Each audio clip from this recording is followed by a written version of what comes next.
चलिए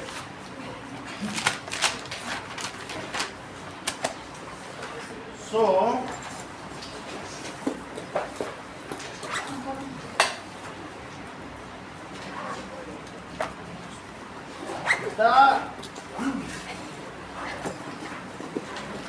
वर्ड कार्बो, कार्बो का मीनिंग है कोल। तो जो चीज कोल में पाई जाती है उसी के नाम पे इसका वर्ड क्या पड़ गया है? Carbon. That is very delicate amount of carbon is present. ठीक है, अर्थ क्रस्ट में, in earth crust 0.02% of carbon is present, और जबकि इन अवर एटमॉस्फेयर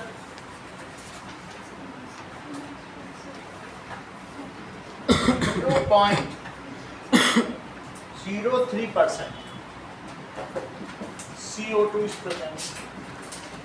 अब 0.03% CO2 है, तो बताओ श्रेया, एटमॉस्फेयर में कार्बन ज्यादा प्रेजेंट है कि अर्थ क्रस्ट में? क्रस्ट में, क्योंकि अभी इसमें कार्बन निकालोगी तो और कम आएगी। ये तो CO2 है, कार्बन तो और भी कम होगी ना।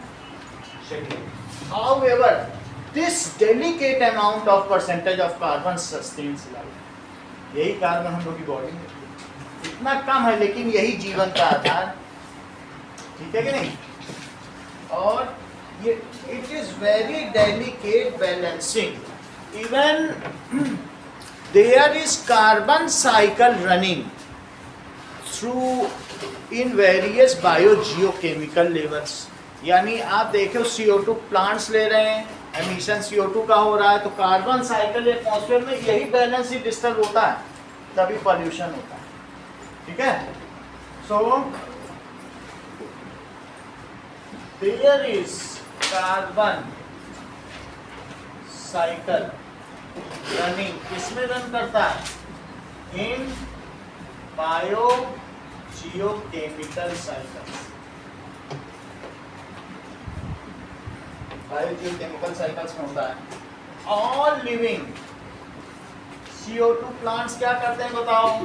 दैट इज लेते हैं, और लेने के बाद क्या होगा? ये CO2 लेते हैं, ठीक है, और जबकि एनिमल्स क्या करते हैं? Different animals, that is they release CO2। ये क्या कर रहा है? CO2 रिलीज कर रहे हैं। इसके अलावा डिफरेंट व्हीकल्स और इन सब से भी क्या हो रहा है? CO2 रिलीज हो रहा, तो एब्जॉर्ब कौन कर रहा है बताइए? ये तो एब्जॉर्बर है।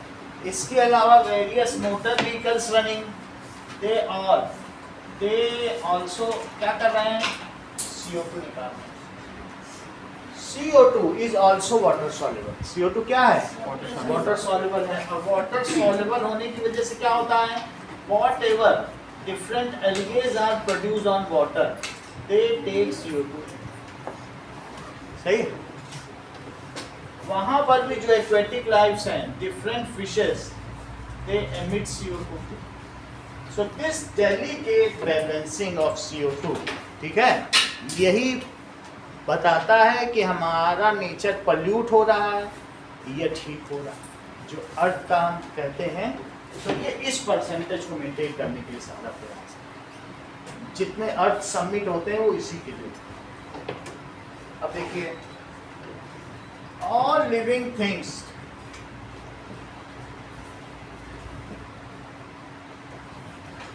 इंक्लूडिंग प्लांट्स, एनिमल्स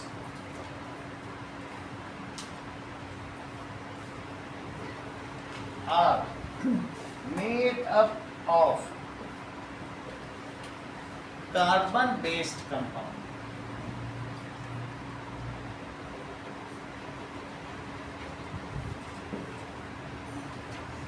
ठीक है,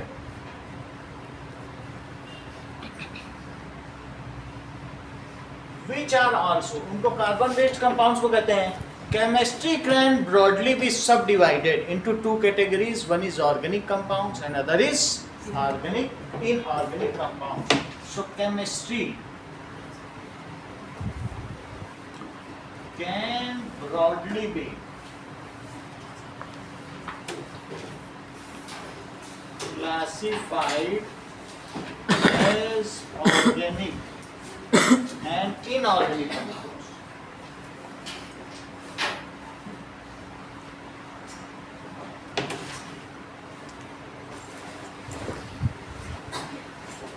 दो केमिस्ट्री के दो ब्रांच हैं, कौन कौन से हैं? पहला है organic chemistry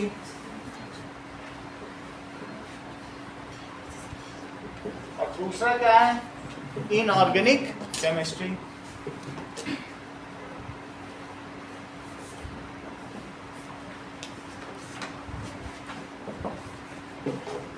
Anything which is produced within organism comes under organism। जो हम लोग बनाए या पेड़ पौधे बनाए, वो लोग जो प्रोड्यूस करेंगे वो सब क्या होगा? Organic. Anything which is produced या synthesized within organism by organism is called, comes under organic chemistry। These are carbon based compounds।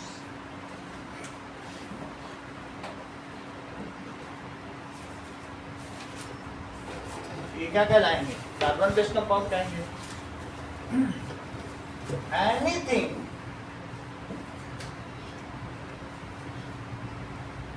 which is made in nature, nature में बने, and out of organism, organism न बने, comes under inorganic। नाम ही है organic, जो organ बनाए तो उससे नाम क्या पड़ गया? ऑर्गन में बने तो ऑर्गेनिक, ऑर्गन के अलावा बने तो इनऑर्गेनिक। इनऑर्गेनिक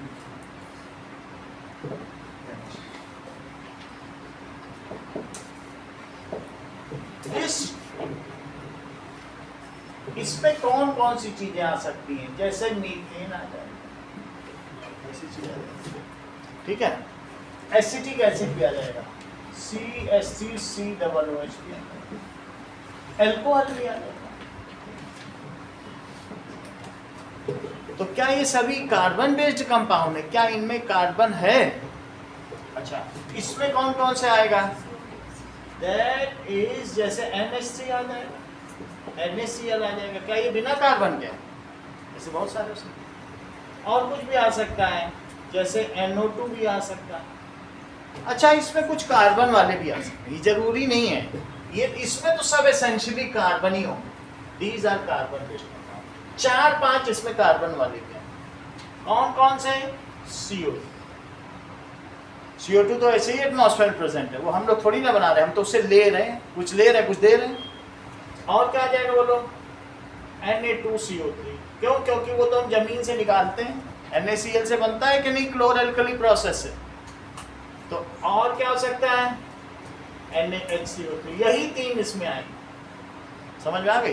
अब बाकी सब किस में आएंगे? These are essentially carbon based compounds। ये सभी कैसे होते हैं? They essentially इस ऑर्गेनिक में तो कार्बन होगा ही होगा, इसमें हो भी सकता नहीं बच्चों। तो these are, ये कैसे होते हैं बोलिए? Essentially carbon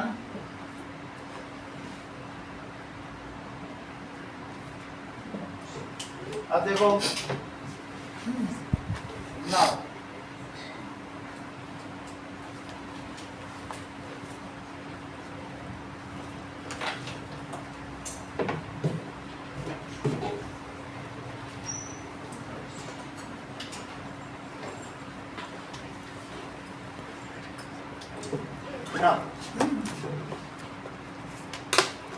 Argelius vital force theory।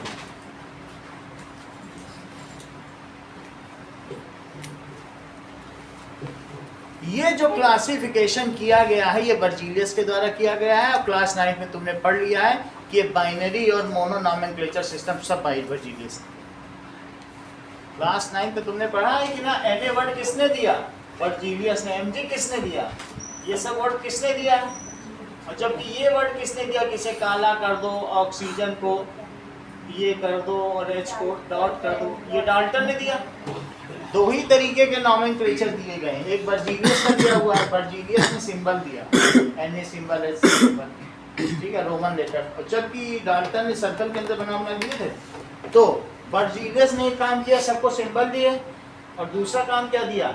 Vital force. ठीक है, वाइटल फोर्स का मतलब है कि दैवीय गुणों वाला इनका जो थ्योरी है ये। तो what does it mean? Berzelius has said that we organisms are made by some divine force. हम लोग खुद नहीं जन्मे, ये डार्विन वाला नहीं है। डार्विन ने तो कहा था हम लोग की उत्पत्ति हुई अपने आप इस दुनिया में, पहले अमीबा बना तो क्या। बर्जीलियस ऐसा नहीं मानते थे। बर्जीलियस क्या मानते थे? हमको किसी देवी देवता ने बनाया। वाइटल फोर्स का मतलब ही है कि अदृश्य शक्ति। वाइटल फोर्स का क्या मतलब है? विच इनविजिबल पावर। तो ये क्या बोलते थे? इन्होंने बोला he stated that organisms are made by, organism तो किसने बनाया है? Made by some vital force। Vital का क्या मतलब है? वीटा का मतलब क्या होता है? जीवन, जो हमेशा जीवित है। इसीलिए तो सभी नाम के आगे लगता है बॉर्न वीटा, इसको पियो जीवित रहो। वीटा मॉम तुम लोगों ने क्लास 9 में स्टोरी भी पढ़ ली है। तो ये क्यों स्टोरी आई वीटा मॉम? ऐसा बौद्ध भिक्षु जो हमेशा जीवित रहा। वीटा का मतलब ही है वाइटल, इसीलिए तो है कि नहीं। तो अब यहाँ पे देखिए, हम सब किसके द्वारा बनाए गए बताइए? We are made by some vital force. So anything which is synthesized within us cannot be synthesized in lab condition or in vitro condition। हमने in vitro, in situ, in vivo पढ़ाया था कि नहीं? रिप्रोडक्शन 3 तरीके के होते हैं। एक वॉर्म में है तो इन विवो, टेस्ट ट्यूब में है इन विट्रो, और साइड पर है तो इन सीटू। तो उन्होंने क्या बताया कि जो हमारे अंदर बन रहा है, क्या वो लैब में बन सकता है? So anything which is synthesised, किसके अंदर? हमारे अंदर। इवन हमारे अंदर यूरिन बन रहा है, वो भी कोई नहीं बना सकता। तो ये सब क्या, जैसे यूरिन का क्या फार्मूला होता है? यूरिया NH2CO, इसी को तो यूरिया कहते हैं। वाटर मिला तो यूरिन, सही है। तो क्या बताया बताओ? Whatever is synthesised within us can not be synthesised in whatever is synthesized within us cannot be synthesized in lab condition। और इसी वजह से इन्होंने क्या किया? So he broadly classified chemistry into 2 categories। कौन कौन सी category में इन्होंने बांटा? दैट इज जो देवी देवताओं ने बनाया है। दैट इज, आप टेस्ट के लिए क्यों नहीं आए थे? सुबह लेट आए थे क्या मैम? चलो थोड़ी देर आए होगे ना। Synthesised in lab condition which can not be synthesised, उसने इसलिए इन्होंने कहा जो देवी देवता ने बनाया वो ऑर्गेनिक केमिस्ट्री, जो हम लोग बनाए वो क्या हुई? So he broadly classified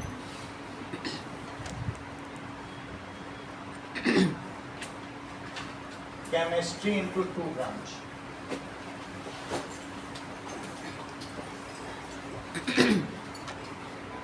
कौन कौन सी? इनऑर्गेनिक केमिस्ट्री, और दूसरी कौन सी है?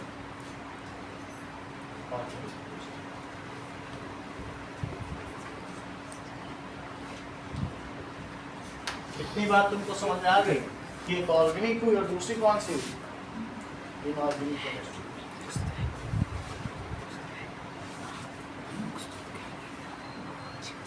ऑर्गेनिक की तुमको अभी 11th में जाओगे तो अलग बुक पढ़नी पड़ेगी, और इनऑर्गेनिक जैसे ये ऑर्गेनिक की, तो वहां ऑर्गेनिक की अलग पढ़ लेना और इनऑर्गेनिक अलग, सही कि नहीं? ऑर्गेनिक लिखा है कि नहीं? ये तो 11th की, अभी तो हम 10th में, अभी हल्का पढ़ो।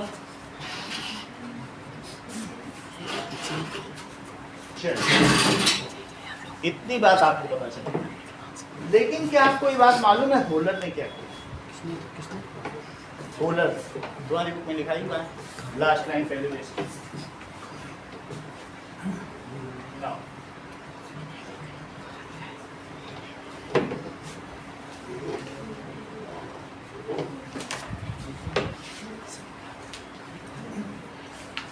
होलर ने अमोनियम साइनेट को गर्म कर दिया और क्या कर दिया बताओ? साइंटिस्ट, एक केमिस्ट थे, तो लिखो दैट इज केमिस्ट होलर। ठीक है, इनका एमसीक्यू आता है कि किसने वाइटल फोर्स थ्योरी को झूठा साबित किया? Who defied vital force theory? So chemist Wohler ने क्या किया? हीटेड, ठीक है, अमोनियम साइनेट,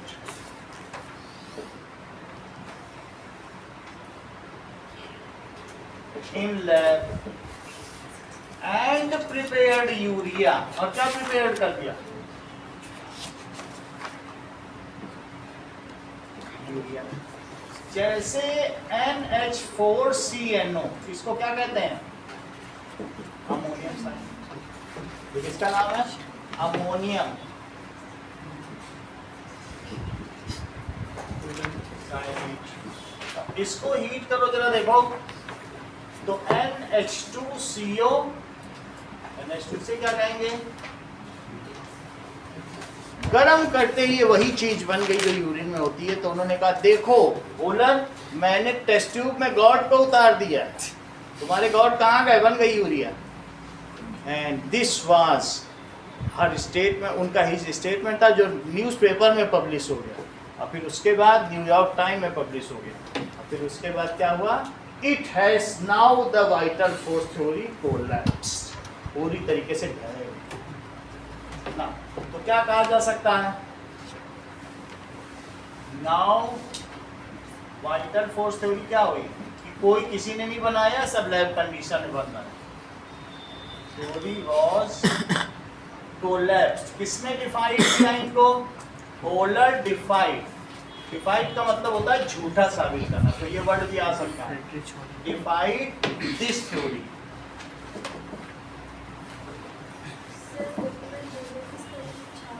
क्या नाम दिया? डबल डॉट है ऊपर, ओ के ऊपर डबल डॉट है, वही लगा देंगे।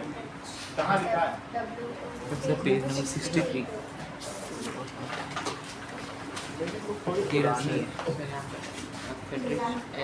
WOH लिया ना, फ्रेडरिच होलर। लिखो WOH है ना, ओ के ऊपर डबल डॉट।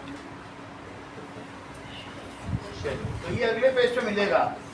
इस पेज पे है ये 63 में मिलेगा। पेज पे देखो, अब देखिए 63 पेज पे हो गया। इसके बाद स्टैनले और मिलर ने मीथेन बना दिया, और लोगों ने, कुछ लोगों ने क्या किया? एसिटिक एसिड बना दिया, दैट इज ये सब बनाया जाने लगा। फिर ये बना, फिर ये बना, फिर ये बना। स्टैनले और मिलर ने क्या बना दिया? एक फ्लास्क लिया, राउंड फ्लास्क होता ना इतना बड़ा, उसी में ऐसी कंडीशन कराई, स्पार्क कराया 1 हफ्ते तक, धीरे धीरे वही अमोनिया वही सब गैस 1 हफ्ते मीथेन तैयार कर। तो इन्होंने पहला काम किया, यूरिया बनाया। फिर लोगों में साहस बढ़ा, अरे ये तो बन सकता, तो हम भी बनाएं। तो मीथेन किसने बना दिया? स्टैनले और मिलर ने इस तरीके का राउंड फ्लास्क लिया, और राउंड फ्लास्क में वैसी कंडीशन डेवलप की जैसे शुरू में बहुत बिजली चमकती थी ना धरती पर, तो उन्होंने इसमें बहुत ज़्यादा बिजली चमकी, और सबसे पहले दैट इज एमिनो एसिड बना दिया। एमिनो एसिड से आपको मालूम है प्रोटीन बनता है, तो वो भी बना दिया। देखो इस चीज़ को, स्टैनले एंड मिलर एक्सपेरिमेंट, ये बहुत फेमस एक्सपेरिमेंट है। हैज प्रिपेयर्ड, और अगर अमीनो एसिड बन जाएगा तो उसके बाद तो प्रोटीन बन जाएगा। amino acid in lab conditions. After 1 week experiment, इधर प्लस लगाया इधर minus.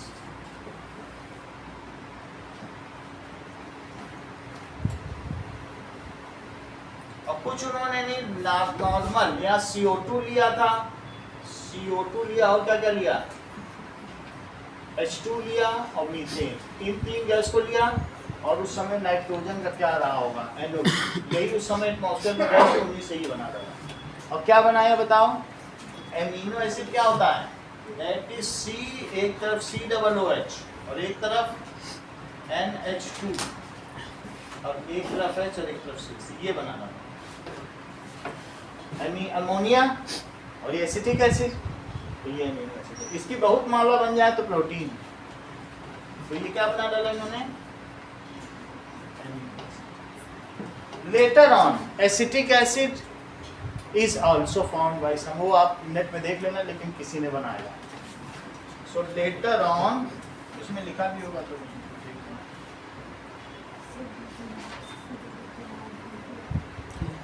Acetic acid was also formed in. Sir वहाँ पर वो कोलैप्स होगा, आपने कोलैप्स लिख दिया. कोलैप्स करो, सर बोले उसके बीच में लिखो. ये लिख दिया, सही कर दिया.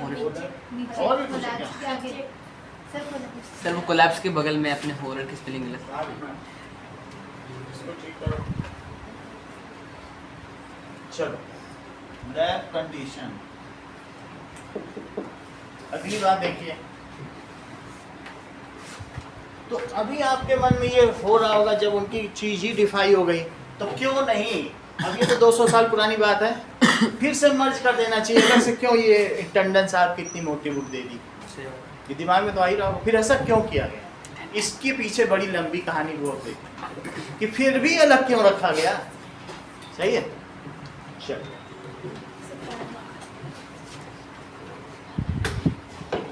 क्या रीजन है कि इसके 1.25 लाख कंपाउंड है और इसके 50 लाख कंपाउंड है. क्या रीजन है, इसके हर हफ्ते 7,000 नए कंपाउंड बन जाए, और क्यों इसे अलग रखा है. इन सभी चीजों पर इंट्रोस्पेक्ट करना. ठीक है. चलो, now let us see the nature of carbon. Carbon का ऐसा क्या नेचर है कि लोगों ने कहा नहीं कार्बन बहुत खास है, इसको अलग ही से पढ़ो. ऐसे लोगों ने कहा अब अलग कर दिया है तो अलग से ही पढ़ो. इसकी क्या खासियत है, वाई इट इज वर्सेटाइल, ये बहुमुखी प्रतिभा का धनी क्यों है. Why the nature of carbon is versatile. चलो इस चीज को देखते हैं. ये हटा नहीं, सर वो लिख लिख नोट करो, इधर का हो गया ना. Yes sir. चलो,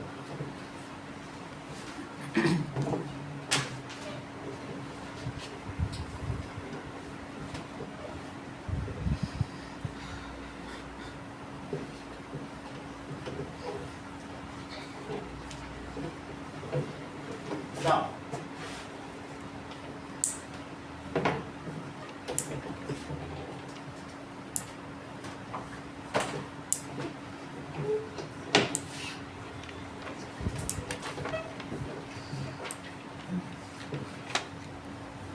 Now carbon is non-metal. ठीक है, कार्बन एक नॉन मेटल है. It is tetravalent in nature. It is tetravalent.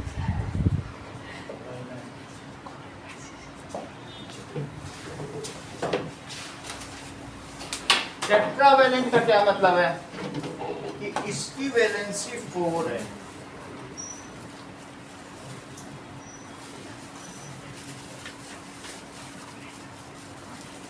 अब देखो,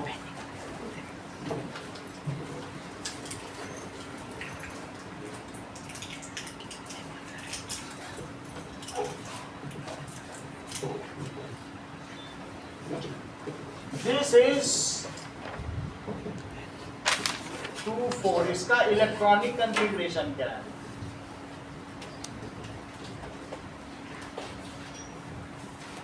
This is K shell and this is L shell. So, in K shell, it has 2 electrons. इसका note करो. And L shell, it has 4 electrons. सही है? 2 electrons और कितने हैं? 4 electrons हैं. अब 4 इलेक्ट्रॉन ना तो किसी को दिए जा सकते हैं ना लिए जा सकते हैं. सो अब क्वेश्चन ये हो रहा है, बुक का ही क्वेश्चन है, ये बहुत ज़्यादा पूछा जाता है कि why carbon does not form ions. Question क्या पूछा गया है? Why carbon does not form. Answer देखिए. दिस इज, इसके सेंटर में 6 प्रोटॉन और 6 न्यूट्रॉन है. इसकी फर्स्ट ऑर्बिट में कितने इलेक्ट्रॉन है? 2. और सेकंड ऑर्बिट में 4 इलेक्ट्रॉन है. अब अगर ये चाहे तो 4 इलेक्ट्रॉन ले ले, क्या करेगा? 4 इलेक्ट्रॉन ले ले और C4 माइनस बना दे. ऐसा कर सकता है. ये 4 दे दे और डुप्लेट पूरा कर ले. सो अगर कार्बन 4 इलेक्ट्रॉन लेता है, देन इसके पास कितने इलेक्ट्रॉन हो जाएंगे? 4 और ले लें. मान लीजिए इसने 4 ले लिए. ये देखो, दूसरे किसी ने इसको एक ये दे दिया, एक ये दे दिया, एक ये दे दिया, एक ये दे दिया. यहां से भी आ गया, यहां से भी आ गया. 4 ले लिए किसी ने. सही है? Then it is very difficult for 6 proton to hold 10 electrons. तो इसके पास 10 हो गए. काउंट कर लो. 8 + 2, ये 8 हो गए. ये तो न्यूक्लियस है, अंदर वाला ये क्या है? तो 8 + 2. सही है? अच्छा, तो ये C4 माइनस बना सकता है. सो अब इसका आंसर लिखो. इसके 2 आंसर है. कार्बन डज नॉट फॉर्म, ठीक है, टेट्रा निगेटिव एनायन. एक होता है mono positive, by positive, try positive और टेट्रा पॉजिटिव. ठीक है? और इसी तरीके से मोनोवैलेंट, बाईवैलेंट, ट्राईवैलेंट और टेट्रावैलेंट एनायन वो भी नहीं बनाता है. Does not form C4 minus, क्योंकि जो C4 माइनस होगा इसका कॉन्फ़िगरेशन तो 2-8 होगा, बट लेकिन 2-8 के लिए 6 ही प्रोटॉन के 10 को होल्ड कर लेंगे. But as it is difficult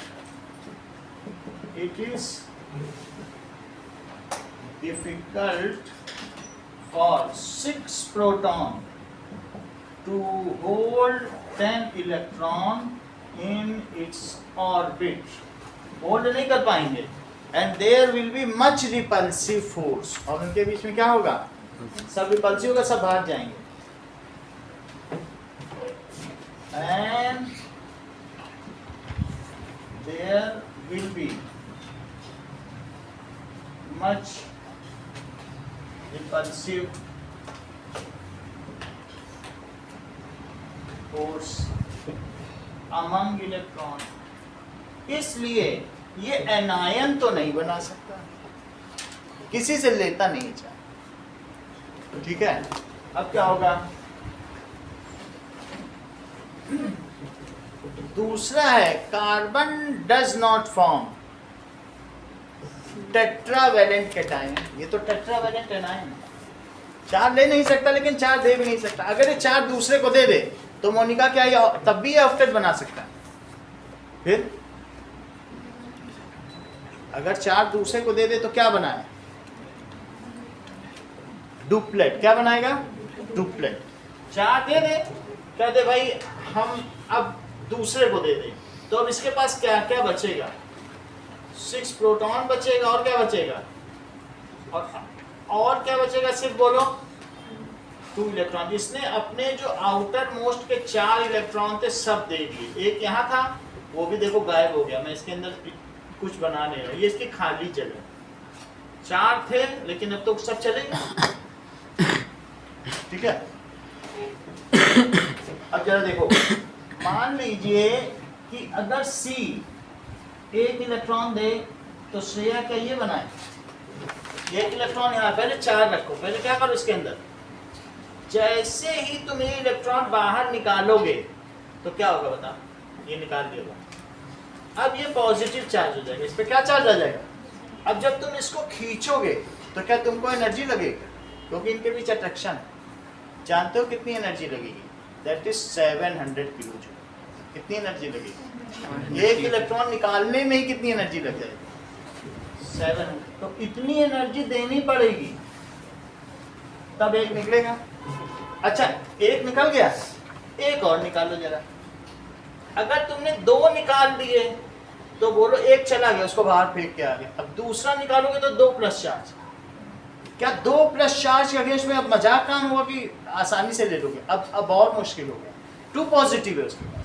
अब इसके लिए तुमको 2100 किलो जूल चाहिए अगला निकालने के। कितना चाहिए, C+ बन चुका है, C+ में एक और निकालो तो कितना चाहिए बोलो। तो चलो तुमने एक और निकाल लिया, 2 निकाल लिए, 2 निकाले 2 प्लस हो गए। अब जब तुम तीसरा निकालोगी तो 7000 किलो जूल, 20 किलो जूल की तो मारा मारी है। 20 किलो जूल कोई किसी को नहीं देता, यहाँ इतना चाहिए, कोई देगा इसको, कहाँ से लेगा, दे पाएगा कोई। इसीलिए तो सब डायमंड का हाई मेल्टिंग पॉइंट है, जो 5700 चला जाता। सही है। तो तीसरा निकालोगे तो क्या होगा बोलो, 7000 किलो जूल। और तब एक और निकल गया तो 3+ हो गया। देखो एक और निकाल लो, ये भी निकाल लो। अब कितना इस पे चार्ज हो गया, 3+। और चौथा भी निकाल लो, C3+ में से एक और, तो उसके लिए 13110 किलो है। अब इन सबको जोड़ डालो, इतनी एनर्जी इसको कोई देगा। It is not feasible. ये क्या प्रैक्टिकली पॉसिबल है। तो इसलिए तो हम क्या लिखेंगे बोलो, इतना लिखने की जरूरत नहीं है, जैसे समझाने के लिए बताओ। इसको मैं एक समराइज करके लिख दे रहा हूं। तो क्या लिखे बताइए, to remove 4 electron from carbon large amount of energy is needed. ठीक है, which is not possible practically. इतना एनर्जी दिया जा सकता है क्या, नहीं दिया जा सकता। तो इस चीज को लिखो।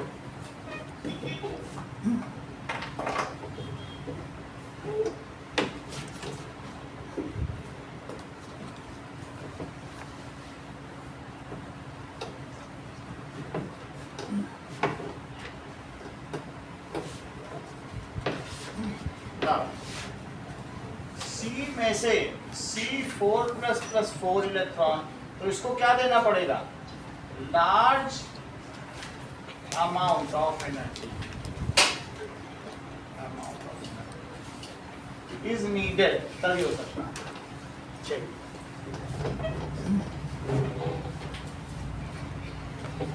देखो तुम्हारी बुक में लिखा है सेकंड पॉइंट, टू रिमूव, ठीक है, to remove 4 electron from it and make it C4+, तब इसका डुप्लेट ही पूरा हो जाएगा। Large amount of energy is needed.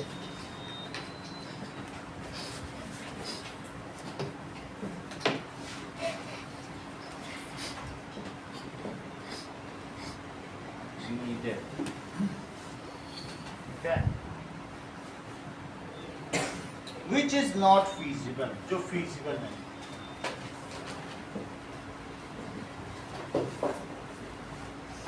So carbon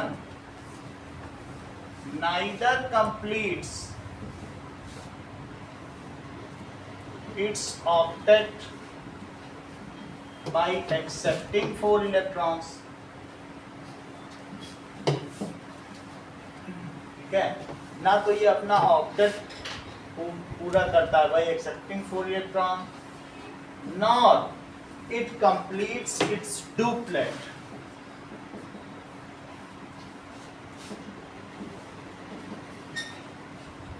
bye donating 4 electron. C4+ की नीचे 2। जैसे उसमें मैंने 2 लिखा था, अब इसकी 2 ले ली, donating 4 electron. So carbon completes its octet only by sharing electron. ना वो देता है ना लेता है. So carbon does not form ionic bond. वो क्या नहीं बनाता है? जब आयन है ही नहीं, so carbon does not form ion.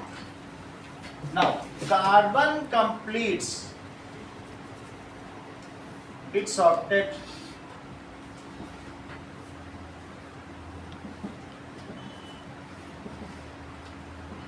by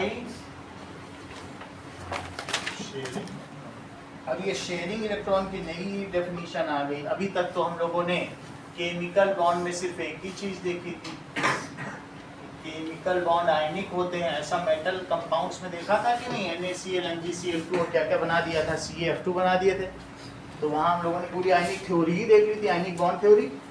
तो दो तरीके के बॉन्ड्स होते हैं. एक कौन से बॉन्ड होते हैं? आयनिक बॉन्ड्स, जिनका दूसरा नाम क्या है?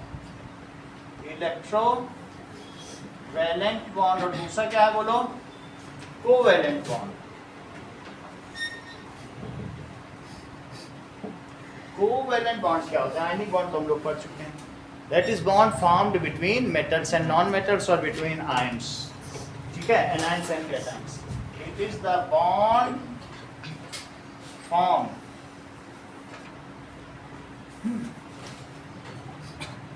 due to transfer of electron.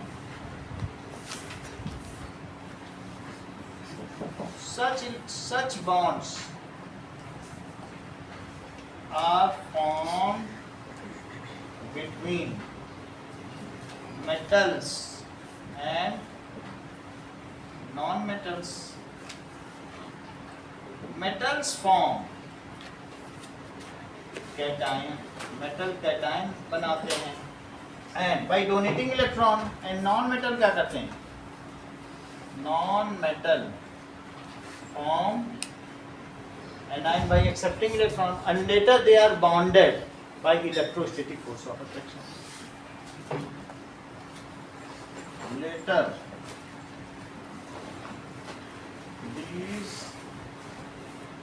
are bonded by electrostatic force of attraction. इसका एक अच्छा एग्जांपल NaCl है. Na प्लस और Cl माइनस. उसने एक दिया और उसने एक ले लिया, फिर इनके बीच में कौन सा बॉन्ड हो गया? आप इस बॉन्ड को इलेक्ट्रोवैलेंट बॉन्ड भी कह सकते हैं, आयनिक बॉन्ड भी कह सकते हैं. यही है कि नहीं? अब देखो कोवैलेंट बॉन्ड क्या होता है? These chemical bonds are formed by sharing of electron. ये कैसे बनते होंगे? Sharing of electron.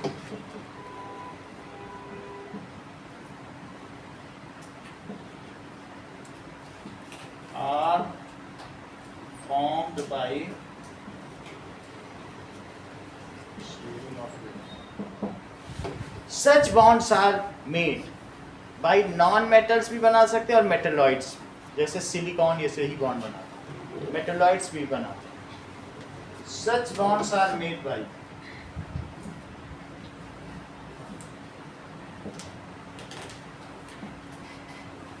non-metals.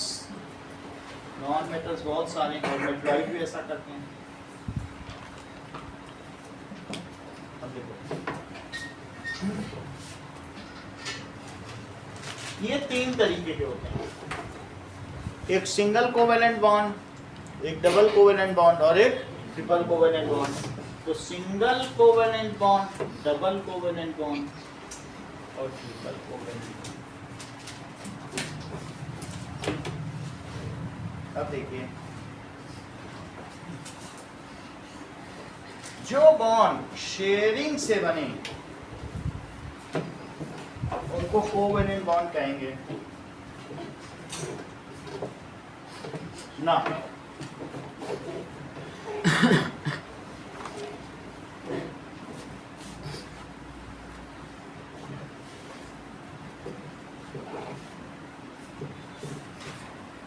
Single covalent bond देखो, वैसे तो ये हम लोग पढ़ चुके हैं, फिर भी देखते हैं, चैप्टर है तो देखिए.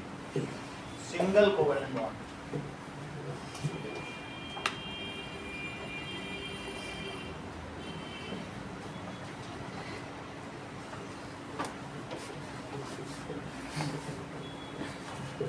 अब देखिए,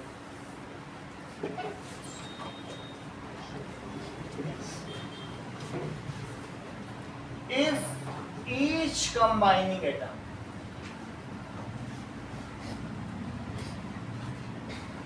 contributes one electron towards sharing,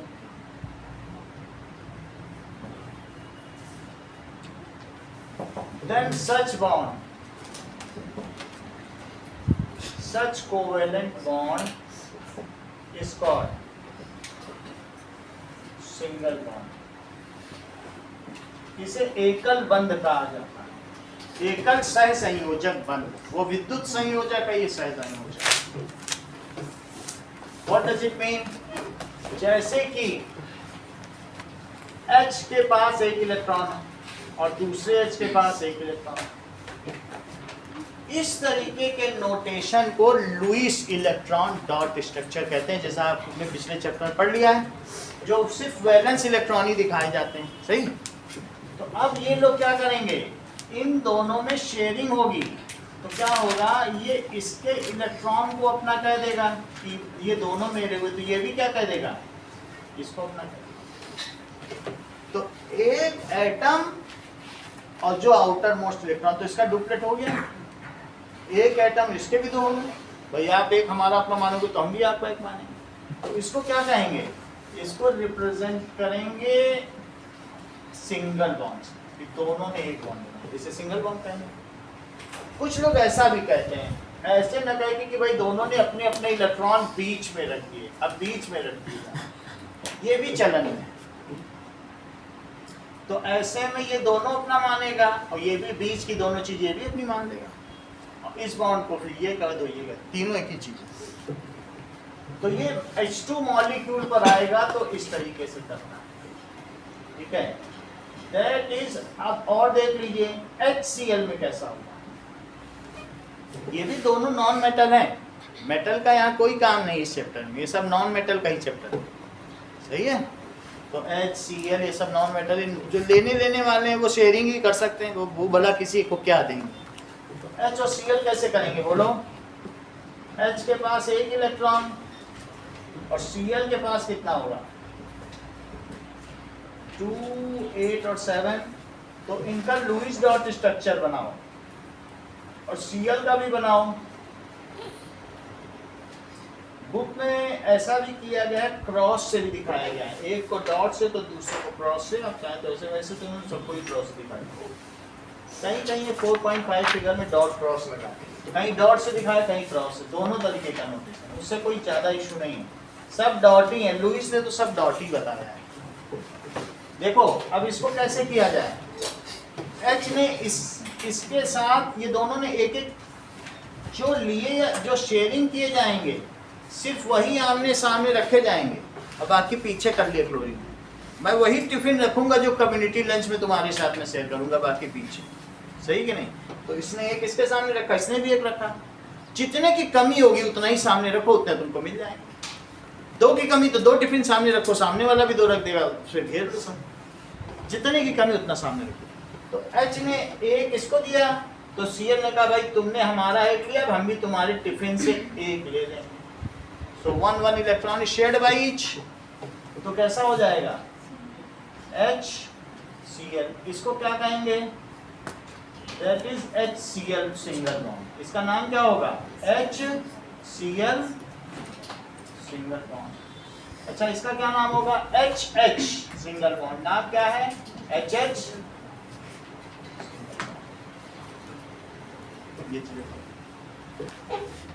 ऐसा ही मीथेन में भी होगा, that is CH4।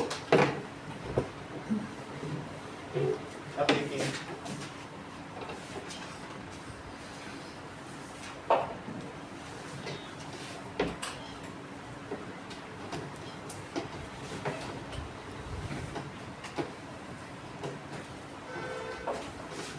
Third is methane, CH4। तो CH4 में बनाएं, कैसे बनेगा, CH4 में खुद बनाने का ट्राई करो, कैसे बनेगा होगा।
इसका जो इंटरनेशनल नोटेशन है, कार्बन को किस कलर से शो किया जाता है?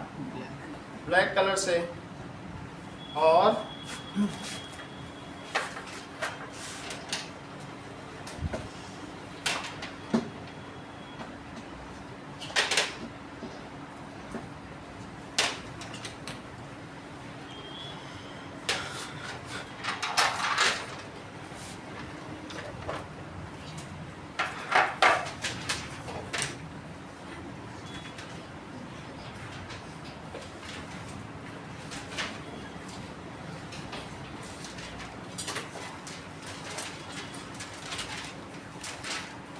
ऐसा स्ट्रक्चर हो जाएगा, ये मीथेन का है। ठीक है, तो 4 हाइड्रोजन हो गए इसका। ठीक है, ये सब नीचे पिरामिड बन रहा है।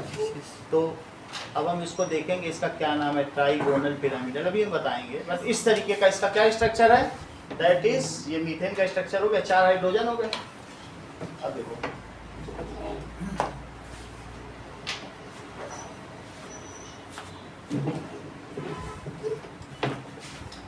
नाउ मीथेन में जो कार्बन है वो 2 4 है और हाइड्रोजन का क्या है, 1 है। तो कार्बन के पास 4 की कमी है, तो कार्बन 4 हाइड्रोजन को इनवाइट करता है 4 अलग अलग तरफ से। 4 हाइड्रोजन आ जाते हैं, क्योंकि एक हाइड्रोजन से तो इसकी सिंगल की हो सकती है। किसी का कॉल आ रहा है। कोई नाम से है क्या? क्या नाम? ममता। हाँ? ममता। इनसे बात कर लेंगे। इसको बंद करो, गया क्या? इसको वो कर लो, गया? नहीं गया, नहीं कॉल किया। कोई दिक्कत नहीं ना। अब देखो, यहाँ तक सही है। H को क्या किया, H ने एक ले लिया, H ने अपना डुप्लेट पूरा कर लिया। इसमें BH ने डुप्लेट पूरा कर लिया। इसमें 1 to 1 शेयरिंग है, ये जितना लेगा H उतना ही देना भी पड़ेगा, एक कम्युनिटी लंच की तरह। अगर हम आपसे लेंगे तो आपको भी देंगे। तो अब इस सबका इनका डुप्लेट पूरा हो गया। अब कार्बन क्या करेगा, उनका भी एक एक ले लेगा। 4 तो उसके खुद के, 4 इसने अपना दिया, तो 4 अब दूसरे का लेगा। तो इसको क्या कहेंगे, that is equals to CH4। ठीक है, ये इसका स्ट्रक्चरल फार्मूला। ये कैसा है, इलेक्ट्रॉन डॉट, क्या नाम है, इलेक्ट्रॉन डॉट स्ट्रक्चरल। इसमें H का जो होता है, C का जो इलेक्ट्रॉन अलग अलग नहीं है, क्या मतलब एक ऐसे क्रॉस सेपरेट डॉट डॉट ही करते हैं। अब इसको और कैसे लिख सकते हैं बोलो, CH CH CH, ऐसा करते हैं। ये स्ट्रक्चरल फार्मूला, ये इलेक्ट्रॉन डॉट, तीनों पूछे जाते हैं, जिस नाम से पूछा जाए वही लिखना है। ये इलेक्ट्रॉन डॉट स्ट्रक्चरल फार्मूला, ये स्ट्रक्चरल फार्मूला और ये मॉलिक्यूलर फार्मूला, तीनों समझो। इसका क्या नाम लिखोगे, अच्छा अभी ठीक है, स्ट्रक्चरल फार्मूला। और इसको क्या कहेंगे बोलिए, मॉलिक्यूलर।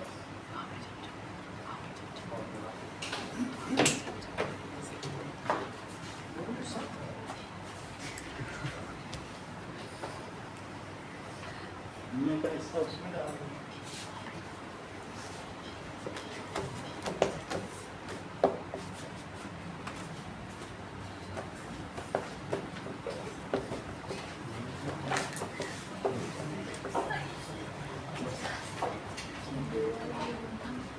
लास्ट में आशीष आए हो, गेट खोल के आए हो।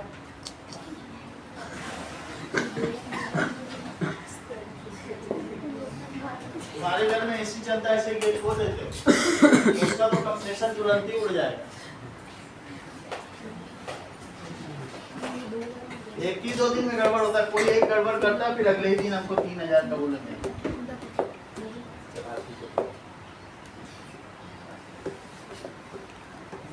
उसको बंद करो, जाओ आशीष।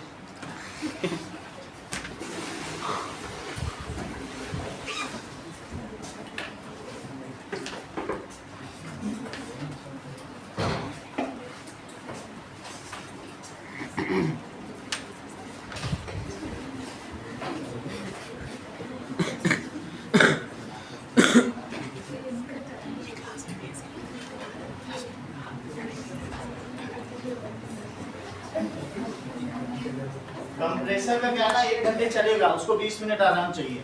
और अगर दरवाजा खुला है और वो 3 घंटे चल गया तो बोल जाता है, फिर अगले दिन सुबह बुला, क्योंकि शाम की फिर क्लास और मेरा ध्यान ही नहीं गया। चलिए ठीक है, इतनी बात तुमको समझ में आ गई। CH4 का आपने स्ट्रक्चर देख लिया।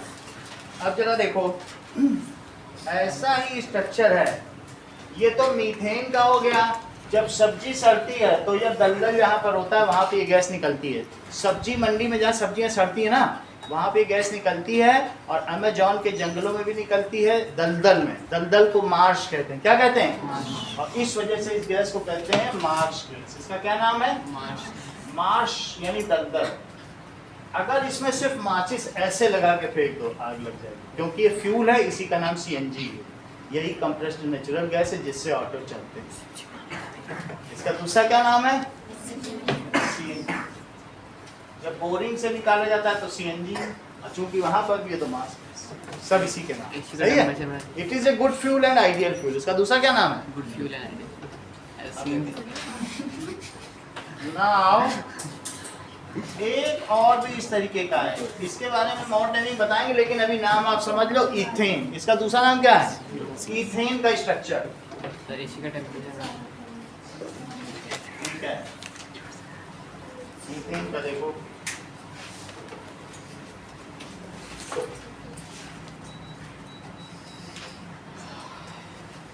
चलो इथेन कैसा होता है, इसका स्ट्रक्चर ना है, दैट इज CCH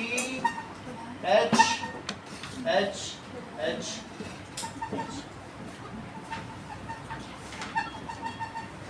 इसको बना के दिखाओ अपनी कॉपी पे। सर वापस कॉल आ रहा क्यों नहीं कर?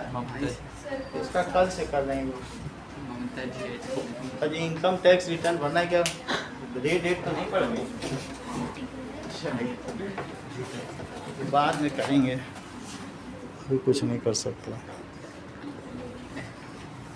चलो